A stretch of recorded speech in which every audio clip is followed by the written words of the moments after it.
Break के बाद एक बार फिर से आपका स्वागत है। आप देख रहे हैं टैक्स गुरु और आपके सवालों का जवाब देने के लिए हमारे साथ हैं जाने माने टैक्स एक्सपर्ट मुकेश पटेल साहब, जो कि अहमदाबाद से जुड़े हुए हैं। मुकेश जी, लोगों के सवाल लें और आपके जवाब लें, इससे पहले एक जो मुद्दा बार बार आता है, कई लोग सवाल पूछते भी हैं और इन दिनों काफ़ी चलन में भी है, वो है पार्टनरशिप फर्म का। दरअसल पार्टनरशिप फर्म के जो वर्किंग पार्टनर्स होते हैं उनको अक्सर फर्म से रेम्यूनरेशन मिलता है, वो इसके हकदार होते भी हैं। अब मामला ये उठता है कि ऐसे वर्किंग पार्टनर को जो रेम्यूनरेशन मिलता है, इसके तौर पर जो आमदनी होती है, तो क्या वो टैक्स डिडक्शन के लिए कोई क्लेम कर सकते हैं अपने एक्सपेंस को? क्या इस तरह की व्यवस्था है टैक्स के नियम में? जरूर। टैक्स गुरु के माध्यम से आज हम दर्शकों को ये बताएंगे। इनफैक्ट कई पार्टनर्स को इसका ज्ञान ही नहीं है। वो समझते हैं कि केवल पार्टनरशिप फर्म में ही बिजनेस एक्सपेंडिचर क्लेम किया जा सकता है, ये जरूरी नहीं है। मान लीजिए पार्टनर को जो रेम्यूनरेशन मिलता है, तो आज से कई साल पहले सुप्रीम कोर्ट ने एक बहुत ही जाना माना केस हुआ था, रमणीक लाल कोठारी करके। वो केस में उन्होंने ये एक सेटल किया था प्रिंसिपल कि पार्टनर की सैलरी या रेम्यूनरेशन की इनकम में से ये रेम्यूनरेशन कमाने के लिए जो भी कोई ज़रूरी खर्च किया गया हो तो वो भी मिल सकता है। शर्त केवल इतनी है कि फर्म ने वो क्लेम नहीं किया हो। अब कई बार क्या होता है कि ऐसे जो रेम्यूनरेशन आपको मिलता है, अब पार्टनर की पर्सनल कार है जिसका खर्च फर्म में नहीं पड़ता है, तो वो कार का, मोटर कार का फ्यूल है, डेप्रिसिएशन है, उसका पार्टनर का टेलीफोन है अगर वो अपने लिए यूज़ करता है, या तो उसने एक कोई बंदा रखा है जो उसको असिस्ट करता है अपना पार्टनरशिप फर्म की सर्विसेज देने के लिए। तो ये सब खर्च जो आपको पार्टनरशिप की रेम्यूनरेशन इनकम मिलती है उसमें से आप डिडक्ट कर सकते हैं। इनफैक्ट कई लोग तो ये कहते हैं कि भाई पार्टनर के केस में अगर ज़्यादा इनकम है, आप हायर रेट में है सरचार्ज के साथ, तो कुछ खर्च फर्म के बजाय अगर पार्टनर में क्लेम किए जाएं तो वो ज़्यादा फायदा। तो बिल्कुल, अगर आप भी पार्टनरशिप फर्म में हैं, वर्किंग पार्टनर हैं, तो आप अपना टैक्स बचा सकते हैं। आप जो खर्च करते हैं उस खर्च को आप दिखा सकते हैं। शर्त यही है कि उस खर्च के एवज में आपके फर्म ने कोई टैक्स क्लेम ना किया हो, जैसा कि मुकेश पटेल साहब ने कहा भी। अब चलते हैं फिर से सवाल जवाब का सिलसिला शुरू करते हैं। चलते हैं वडोदरा, वहाँ से अशोक पांडे जी हमारे साथ फोन लाइन पर जुड़ चुके हैं। अशोक जी नमस्कार, क्या सवाल है आपके पास? नमस्कार लक्ष्मण जी और मुकेश जी। मेरी पत्नी सीनियर सिटीजन है और वो एक्यूट स्लीप एपनिया से पीड़ित हैं। हाल ही में मैंने एक नई सीपैप मशीन खरीदी जिसकी कीमत 56,000 रुपए है।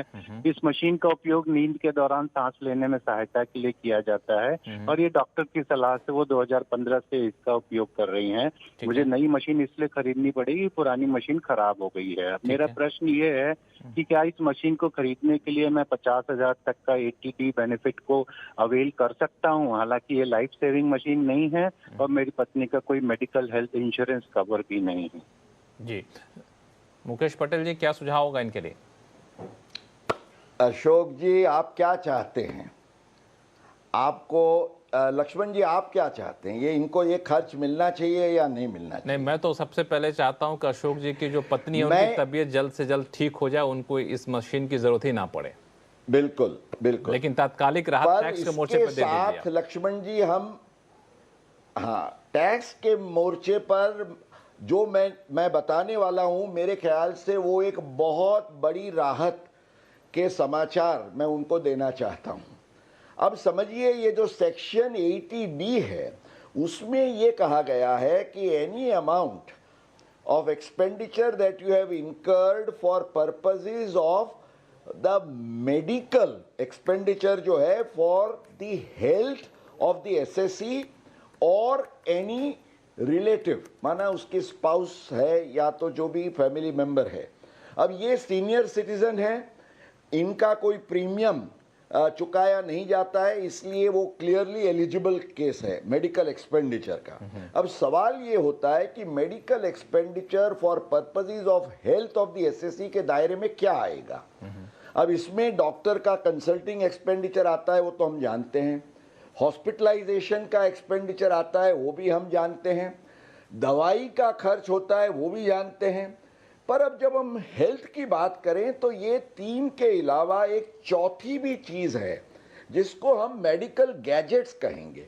अब अशोक जी की पत्नी है, उनकी हेल्थ और उनकी सोने की जो स्लीप सिस्टम है उसका एक सीधा कनेक्शन है, और वो सो नहीं पाते हैं क्योंकि वो ब्रीदिंग नहीं कर पाते हैं। तो ब्रीदिंग के लिए अगर जो कोई मशीन ली जाती है, जिस मशीन से उनकी हेल्थ को सुकून मिलता है, उसकी हेल्थ प्रिजर्व होती है, तो वो एक्सपेंडिचर भी 80D के मेडिकल एक्सपेंडिचर के दायरे में होगा। तो मेरे विचार से इनको ज़रूर ये फ़ायदा मिलेगा। आप पूछेंगे इस पर कोई केस लॉ है, मैं कहूँगा नहीं, पर केस लॉ ये ज़रूर है जब कोर्ट्स ने बताया है कि in interpreting a beneficial provision you have to take a liberal interpretation। तो मैं मानता हूं कि अगर इनका केस कभी अपील में भी चला गया तो भी तकलीफ के बिना वो जरूर जीत पाएंगे। और केवल यही नहीं, बहुत सारे ऐसे केसेस जहां मेडिकल गैजेट्स है उसका खर्च भी 80D के दायरे में मिल सकता है। केवल शर्त यह है it should be by cheque और बाय डिजिटल पेमेंट, कैश से खर्चा नहीं होना चाहिए। तो बिल्कुल अशोक पांडे जी, आपके लिए खुशखबरी है कि इस मोर्चे पे कम से कम आपको राहत मिलेगी और टैक्स छूट क्लेम कर सकते हैं। हालांकि मैं चाहूंगा यही कि जल्द से जल्द उनकी तबीयत ठीक हो जाए ताकि इस गैजेट की, इस मशीन की जरूरत भी ना पड़े। मुकेश पटेल जी, इसमें एक सवाल मेरा आ रहा है कि कई बार कोरोना के टाइम में कई लोगों ने ऑक्सीजन कंसंट्रेटर खरीदा, वो भी अच्छा खासा महंगा होता था, कई बार 40,000 50,000 रुपए तक के आते थे। क्या उसका भी टैक्स क्लेम कर सकते थे क्या, या कर सकते हैं क्या? मैं ये कहता हूं, this is a thinking out of the box. Lakshman ji, ये सवाल आया मेरी लाइफ में एज अ कंसल्टेंट, पहली बार मैंने ये नजरिए से सोचा और मुझे दृढ़ विश्वास के साथ मैं ये ओपाइन कर सकता हूं कि 80D के दायरे में मेडिकल एक्सपेंडिचर के लिए जो भी कोई ऐसी इक्विपमेंट है जिससे आप अपनी हेल्थ को सुरक्षित रख सकते हैं, वो इक्विपमेंट का खर्च आपको ज़रूर मिल सकता है। अगर ज़रूरत पड़ी मैं खुद ये केस लड़के, मुझे विश्वास है मैं जीत सकता हूँ। बिल्कुल, तो ऐसे लोग जिन लोगों ने ऑक्सीजन कंसंट्रेटर खरीदा और इस सेक्शन के तहत टैक्स छूट के हकदार हैं, तो टैक्स छूट क्लेम कर सकते हैं। और जैसा कि मुकेश पटेल जी ने कहा कि इसमें कहीं कोई दिक्कत नहीं आनी चाहिए। चलिए फिलहाल वक्त है छोटे से ब्रेक का। ब्रेक के बाद बताएंगे कि चेक से पेमेंट पर भी लगता है GST या नहीं, बताएंगे छोटे से ब्रेक के बाद।